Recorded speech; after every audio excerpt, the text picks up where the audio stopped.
우리는 계속해서 요한복음 말씀을 나누고 있습니다.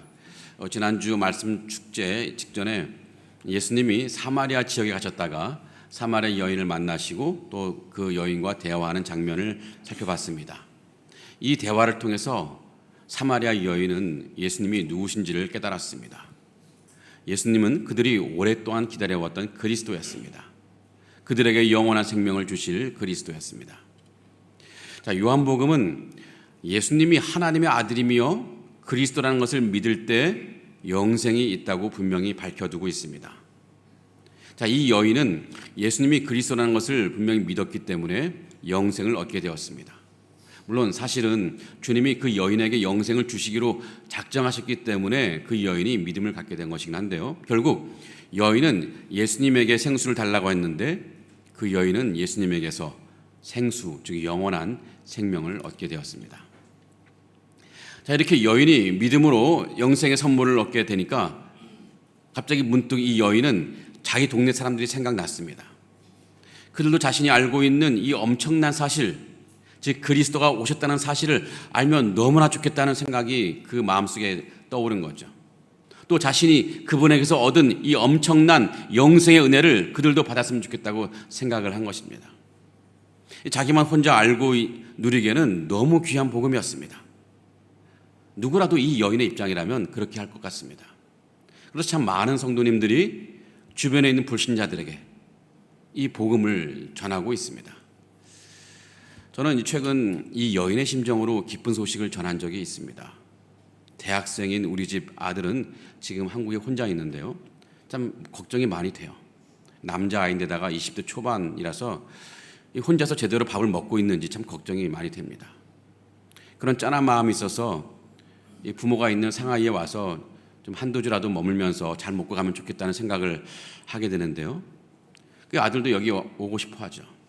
근데 여러 가지 분주하다 보니까 이 비자를 신청할 시간이 없는 것 같더라고요. 상하이 못 오는 거예요. 그런데 최근에 중국 당국이 우리 아들이 바쁘다는 것을 눈치챈 것 같아요.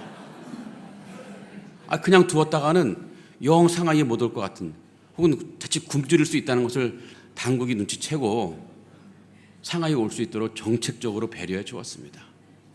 한국인에게 무비자로 방문할 수 있도록 해준 건데요.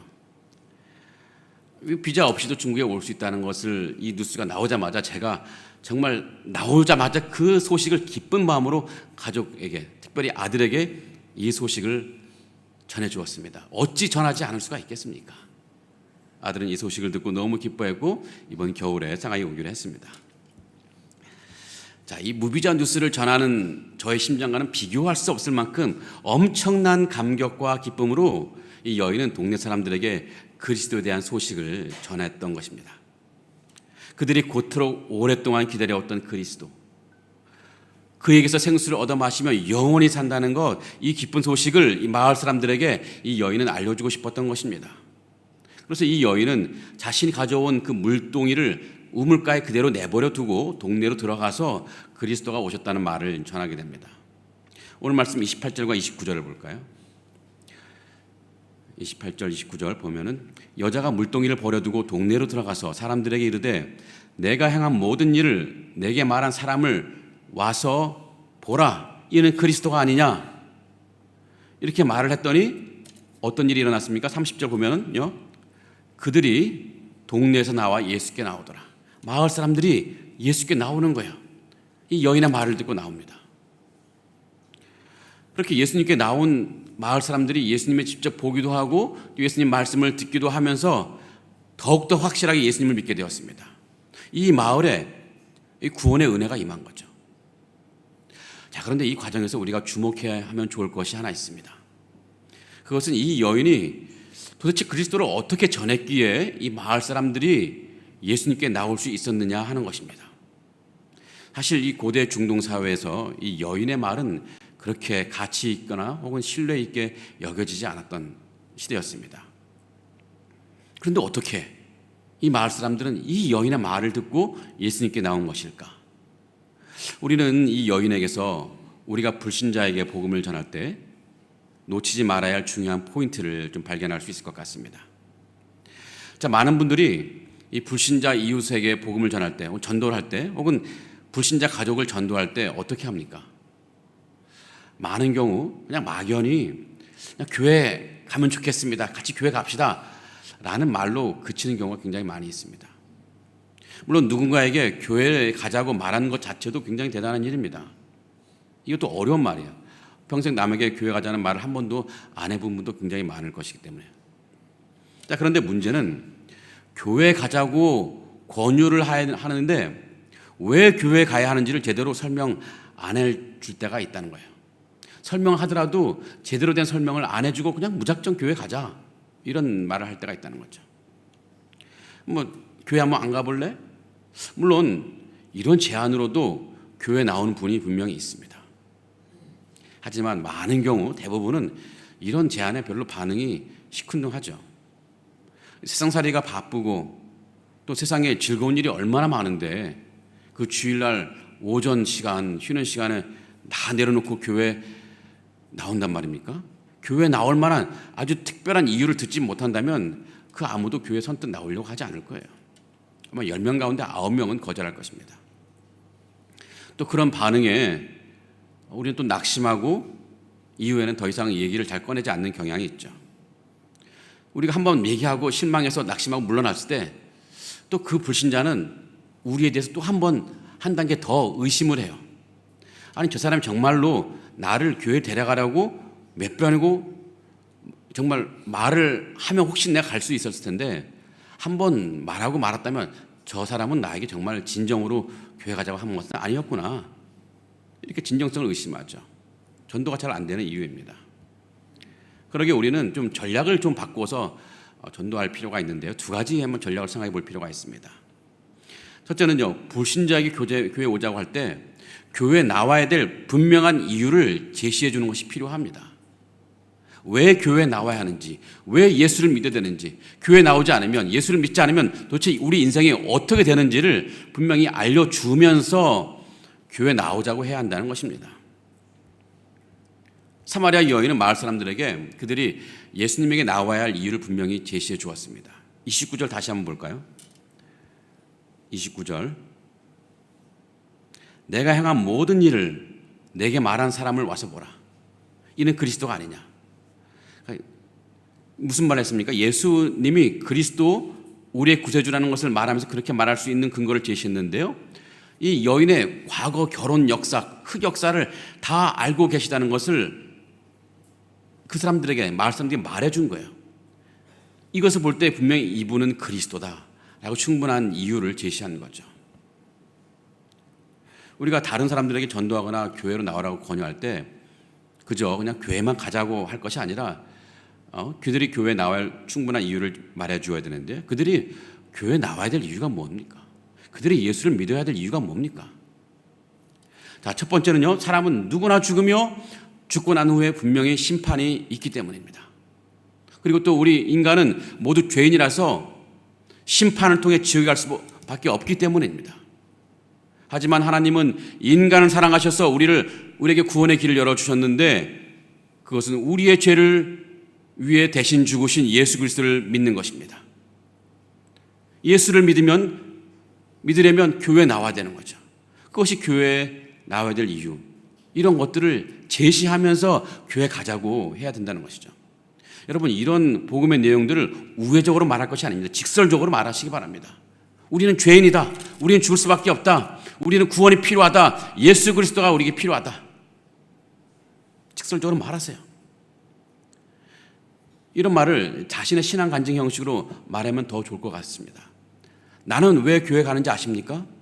나는 왜 예수를 믿는지 아십니까?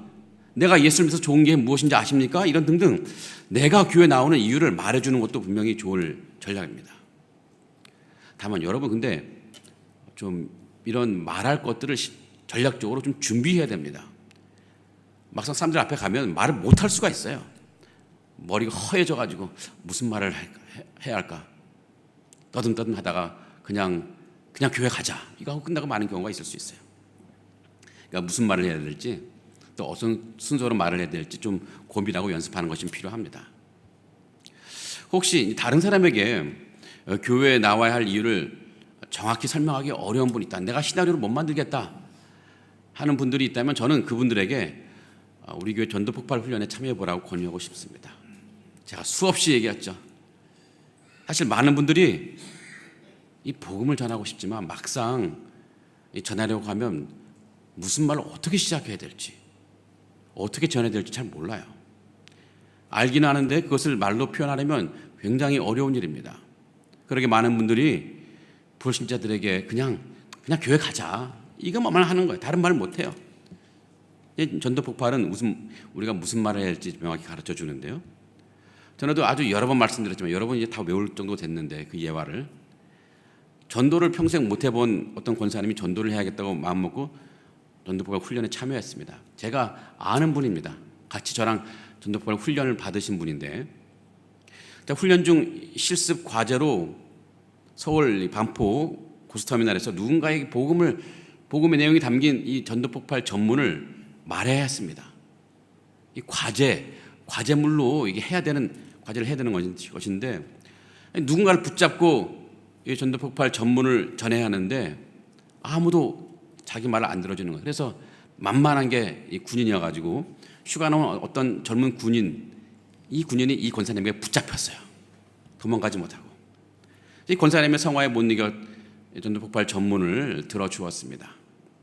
지금은 그 전문이 20분짜리 시나리오지만 예전에는 40분짜리였습니다. 그 제가 외우느라고 얼마나 힘들었는지 모릅니다. 자, 그 군인은 얼마나 따분하고 힘들었을까요? 그 권사님의 떠듬거리는 40분짜리 시나리오 듣느라고. 그런데 이 전도폭발에서 제시한 복음 시나리오 말씀을 듣고 그 젊은 군인이 그 자리에서 회개하고 예수님을 영접했습니다. 이 간증을 제가 제 귀로 듣는데 너무 소름이 쫙 끼치는 거예요. 혹시 여러분 전도하고 싶은데, 여러분 가족 가운데 정말 복음을 전하고 싶은데 어떻게 전도해야 될지 모르는 경우가 있다면 우리 교회 전도폭발 너무 좋습니다. 그죠? 어딨죠? 너무 좋습니다. 훈련에 꼭 참여하시기 바랍니다. 어떤 분은 이제 전도폭발 시나리오가 너무 길다고 느껴지는 분도 있을 수 있습니다. 그렇다면 사형리 책도 괜찮습니다. 사형리 책. 몇 페이지 안 되는 책자에 복음의 핵심이 너무나 빽빽하게 담겨져 있습니다. 거의 그림도 같이 있어가지고요. 내용이 쉬워요.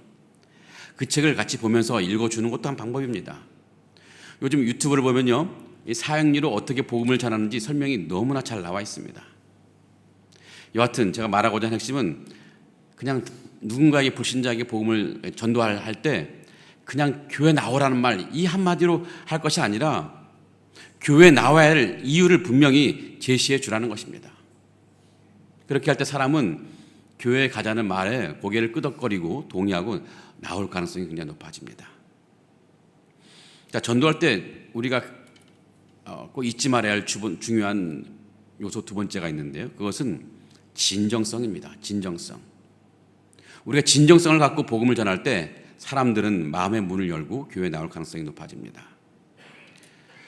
자, 한국의 어느 지역 사람들은요, 최소한 뭔가를 권유할 때 3번을 권유해야 반응한다고 합니다.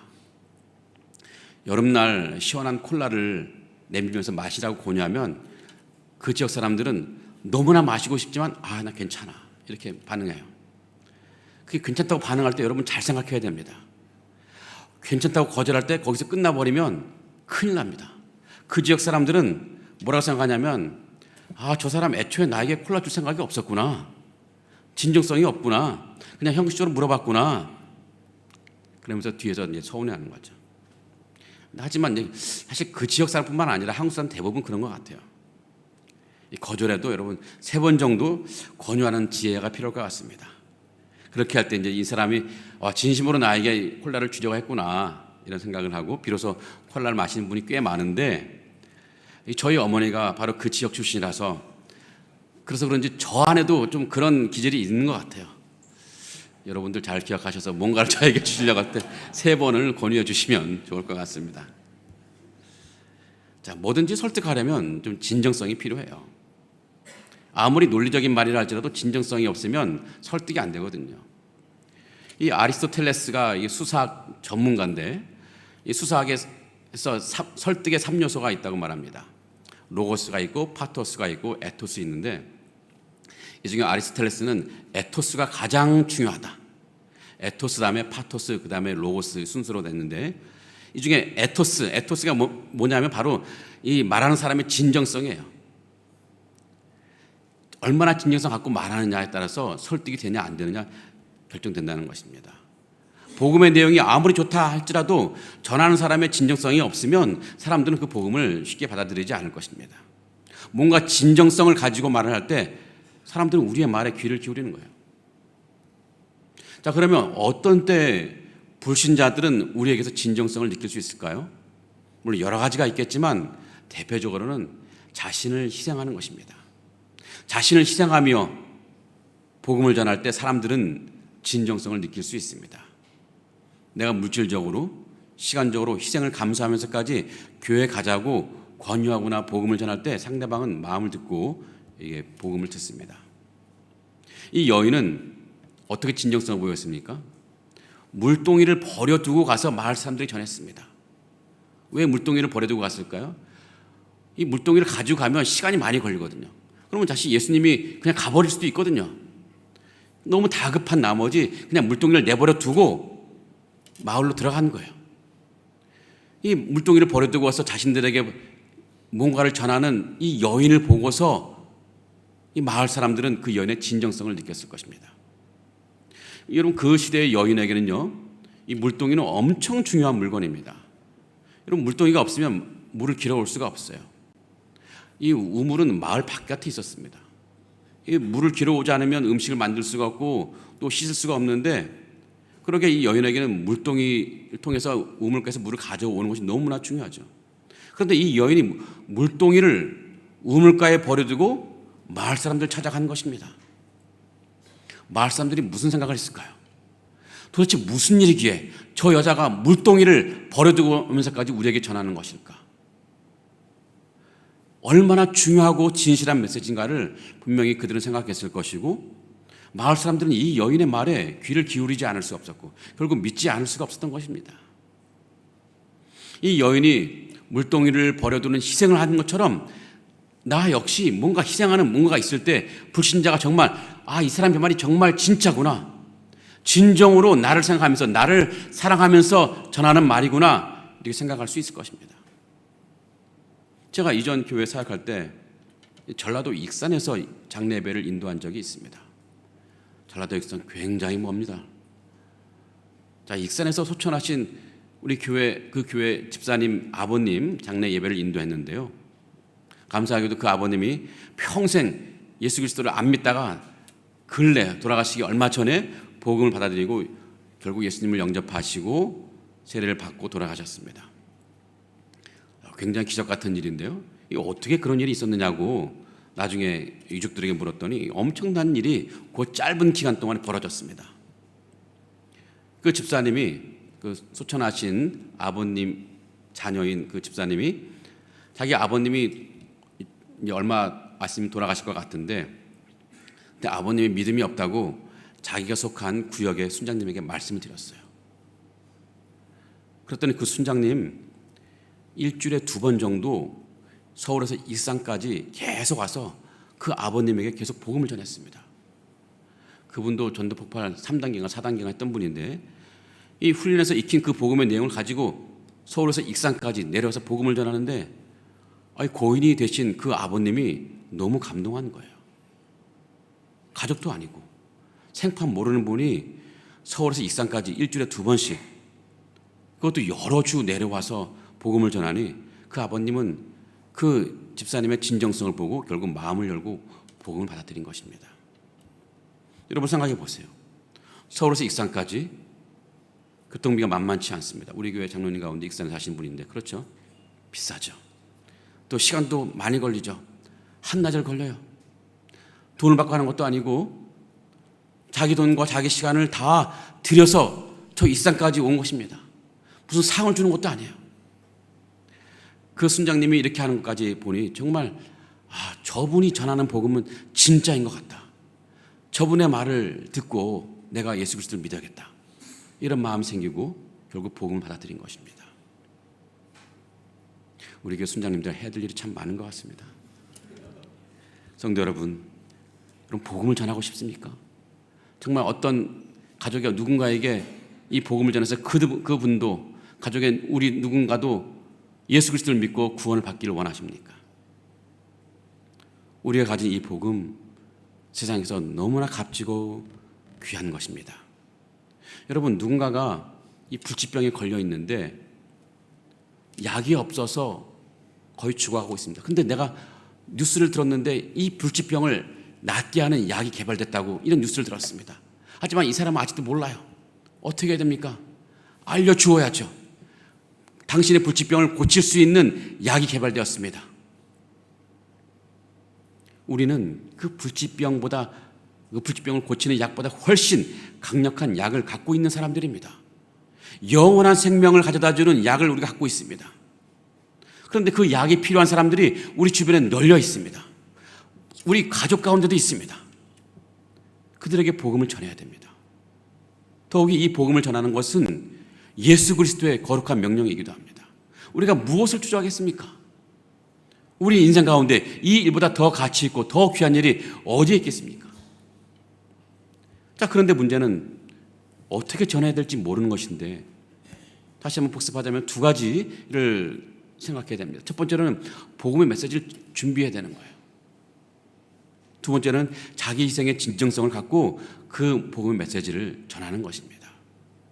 그때 여러분의 말을 들은 사람들은 사마리아 마을 사람들처럼 마음을 열고 예수님께 나올 것이고 예수님을 믿게 될 것입니다. 사마리아 여인이 그렇게 그리스도를 전했고 그리스도를 듣는 마을 사람들은 예수께 나와 구원을 받았습니다. 이것이 엄청난 사건인 거죠. 자, 이렇게 마을 사람들이 예수님께 나와서 예수님을 믿는 엄청난 사건이 일어나고 그런 상황이 있을 때 동네로 나갔던 제자들이 돌아왔습니다. 예수님이 이제 저녁 때가 되어서 저녁 식사할 거리가 없었는데 이제 마침 제자들이 그 마을에 들어가서 저녁 식사거리를 사가지고 왔습니다. 제자들은 예수님에게 얼마나 시장하셨습니까? 하면서 이제 음식을 드리려고 했는데 그랬더니 예수님이 제자들에게 하시는 말씀이 있어요. 예수님 자신에게는 너희들이 알지 못한 내 먹을 양식이 있다. 그러니까 제자들이 의아해한 거죠. 아니, 이미 누가 음식을 드렸나? 웅성웅성 될 때 예수님이 말씀하십니다. 34절인데요. 나의 양식은 나를 보내신 이의 뜻을 행하며 그의 일을 온전히 이루는 이것이니라. 나의 양식은 나를 보내신 이의 뜻을 행하며 그의 일을 온전히 이루는 이것. 나를 보내신 이의 뜻이 무엇입니까? 그의 일을 온전히 이루는 것이 무엇입니까? 죽어가는 영혼들에게 복음을 전하고 하나님 나라를 전하고 그들로 하여금 하나님 나라에 들어오게 하는 것이 하나님 뜻이고 또 그 하나님 뜻을 이루는 것인데, 그런 광경을 보는 것, 그런 일이 일어나면 그것이 곧 나의 양식이다. 여러분, 혹시 안 먹어도 배부른 경우가 있지 않던가요? 여러분, 자식들이 잘 먹는 것을 보면, 혹은 또 어떤 분은 손주가 잘 먹는 것을 보면 그 광경만 보더라도 좀 배부르지 않던가요? 이 대부분의 부모는 자식들이 잘 먹는 것만 보면 그것이 그렇게 만족스러울 수 없습니다. 정말 우리가 안 먹어도 배가 부르죠. 예수님도 그런 심정이었습니다.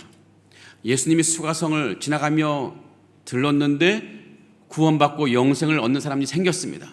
그런데 한 사람만이 아니라 수가성에 살고 있는 많은 사람들이 예수님 믿고 구원받고 영생을 누리는 것을 보게 된 것입니다. 예수님은 그것이 너무 좋은 거예요. 음식을 먹지 않아도 이미 만족스럽습니다. 사람들이 구원을 받고 영생을 얻는 것, 이것이 곧 주님의 양식이 되었던 것입니다. 예수님이 가장 만족을 주며 기쁨을 주는 것이 무엇이겠습니까? 죽었던 영혼이 돌아오는 거예요. 탕자가 아버지 앞에 돌아오듯이 죽었던 영혼들이 주님께 돌아와 영생을 누리며 하나님의 자녀가 되는 것, 이것을 보는 것이 주님에게 너무나 큰 기쁨이었습니다. 그런데 지금 사마리아 성 수가 마을에 있는 수많은 사람들이 이제 하나님 나라로 돌아오기 시작한 것입니다.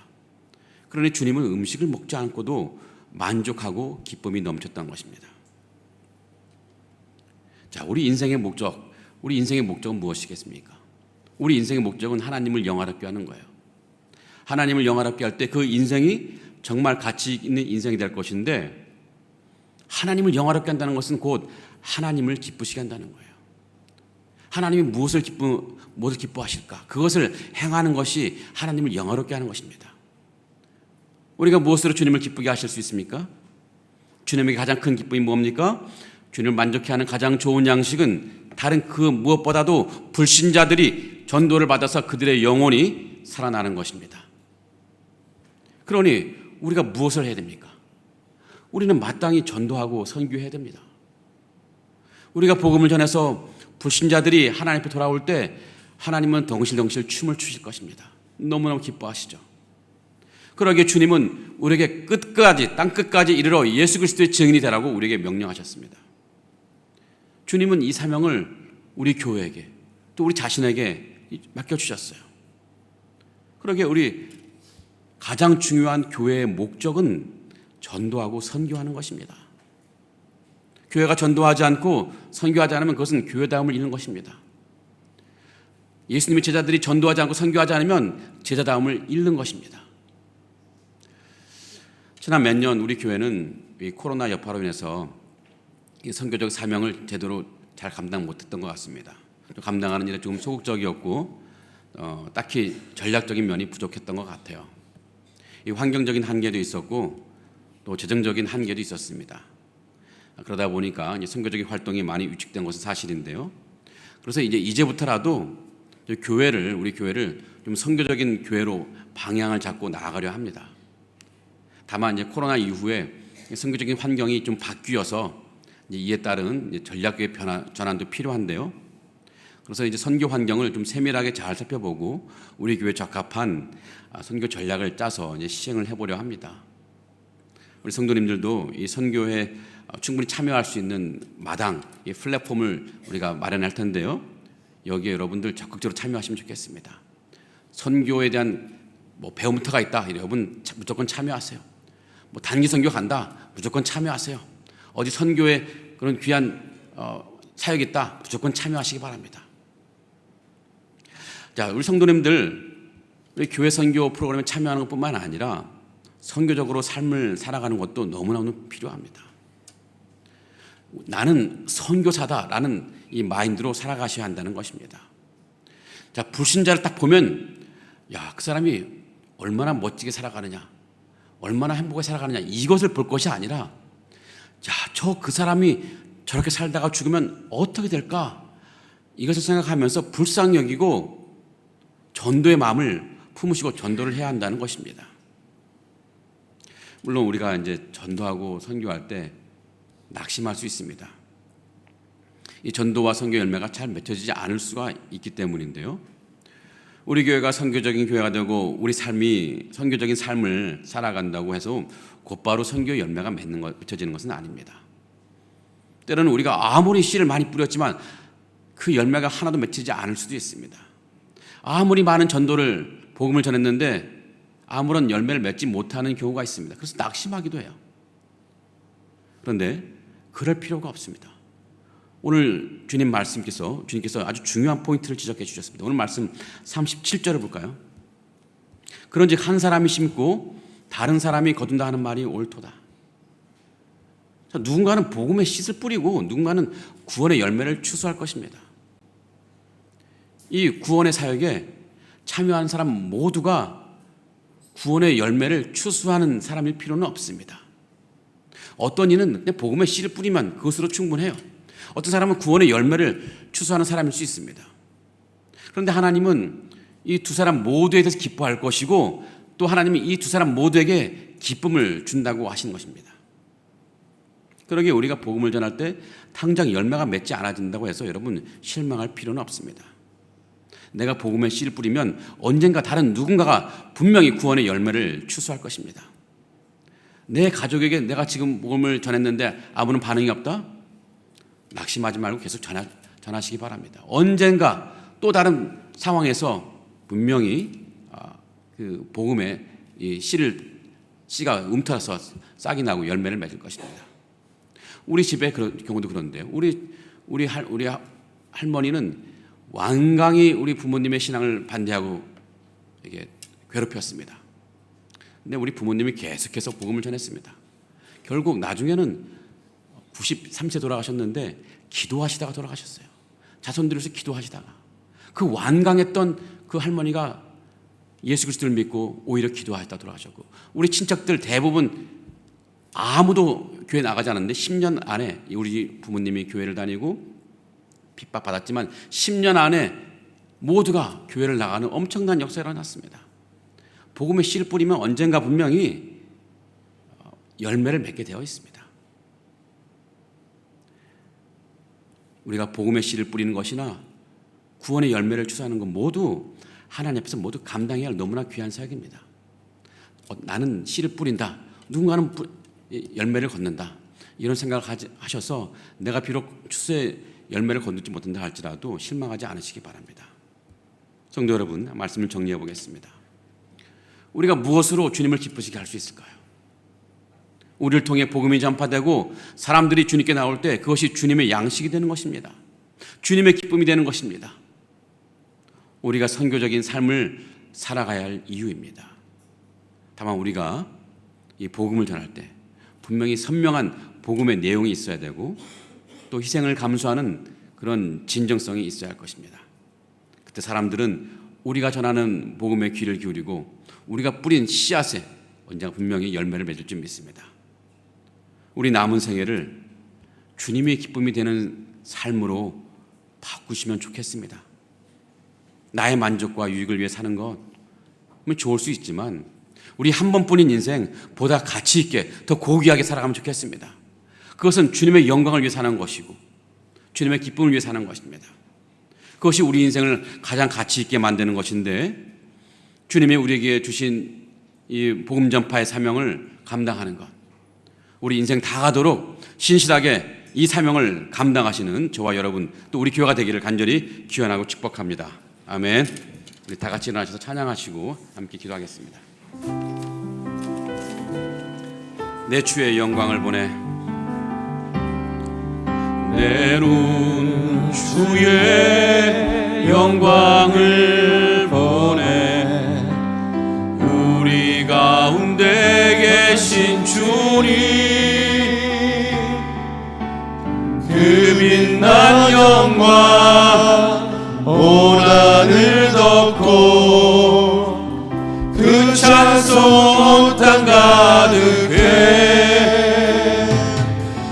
내 눈 주의 영광을 보내, 찬송 가운데 계신 주님,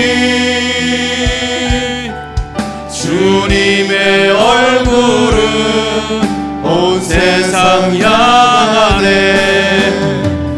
권능의 발을 드셨네.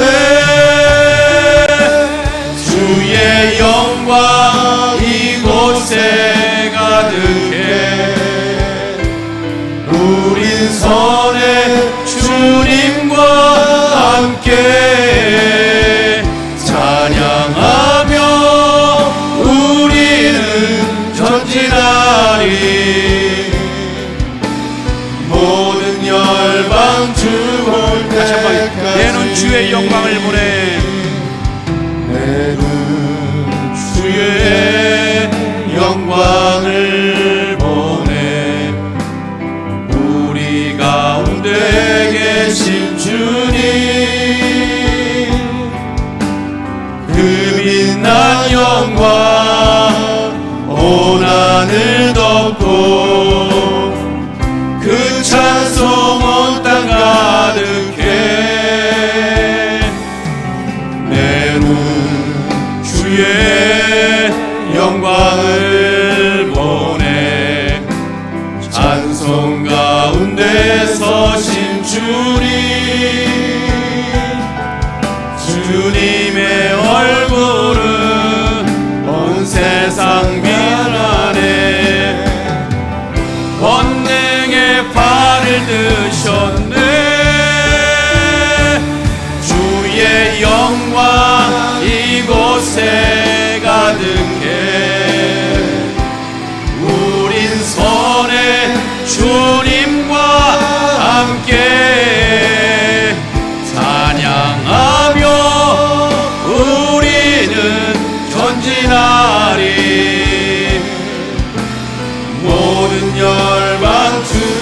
주의 영광 이곳에 가득해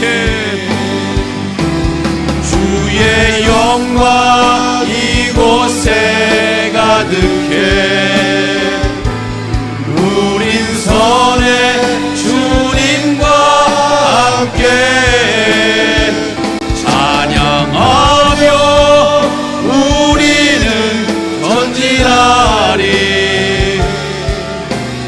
모든 열방 주 볼 때까지.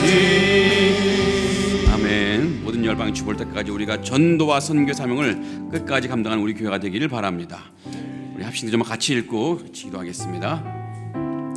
우리에게 불신자를 불쌍히 여기는 마음을 주시고 그들에게 구원의 복음을 전하여 우리로 주님의 기쁨이 되는 인생을 살게 하옵소서. 아멘. 우리에게 선명한 복음 진리의 메시지와 희생을 감수하는 진정성을 주셔서 우리가 전하는 복음을 통해 사람들이 예수님께 나오게 하옵소서. 아멘.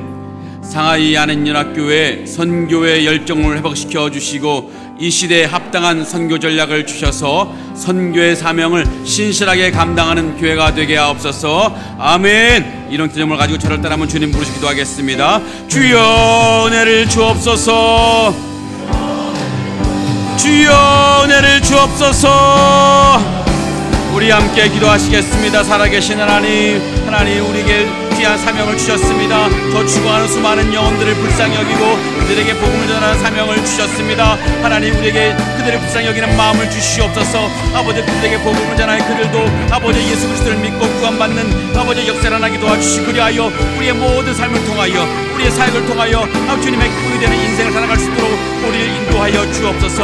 하나님 우리에게 주님의 복음의 메시지를 선포할 수 있는 아버지 메시지를 허락해 주 아버지 능력을 주시고 이 우리 전한 복음 메시지를 통하여 많은 사람들이 예수 그리스도를 알게 되고 변화되는 그런 능력의 말씀될 수 있도록 인도하여 주시옵소서. 뿐만 아니라 우리에게도 열정을 주시고 우리 희생을 감수하는 아버지 긍정성을 허락해 주셔서 우리가 전하는 복음을 통하여 많은 사람들이 예수께 나올 수 있는 그런 놀라운 복음이 되게 될 수 있도록 하나님 인도하여 주시옵소서.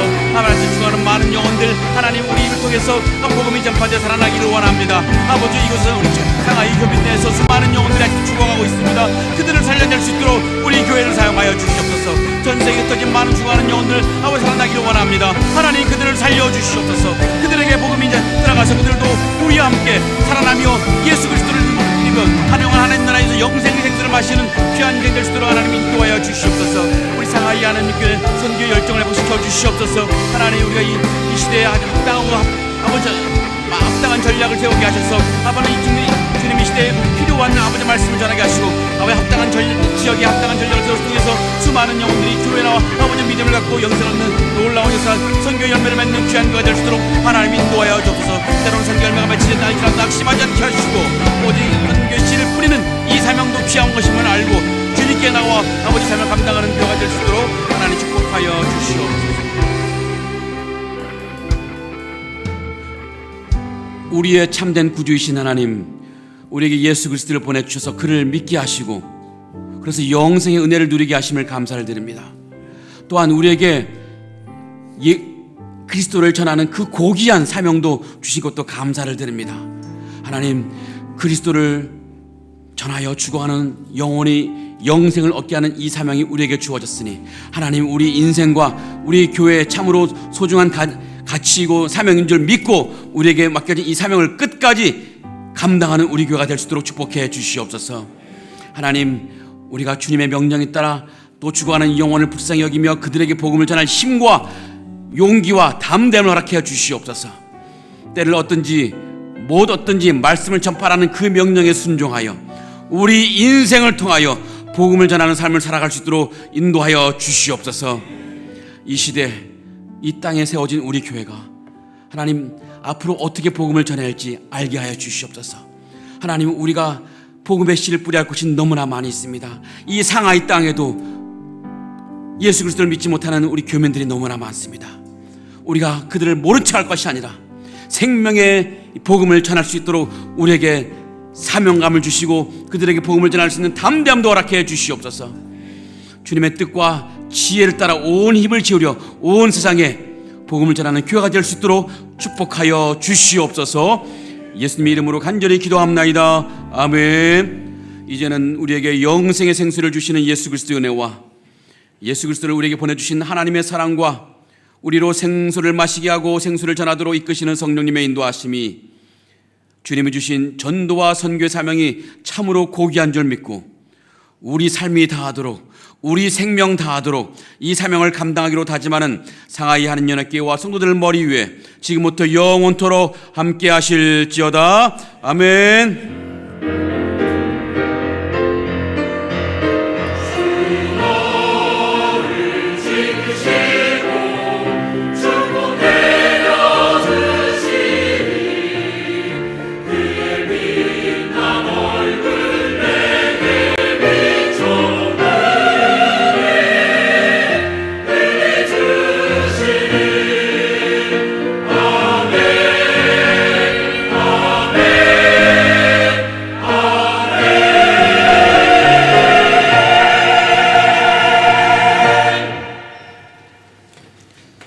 우리 세례자분들 축하하는 시간 잠깐 가지도록 하겠습니다. 우리 세례 받으신 분들 앞쪽에 나와서 우리 사진 촬영 좀 같이 할게요.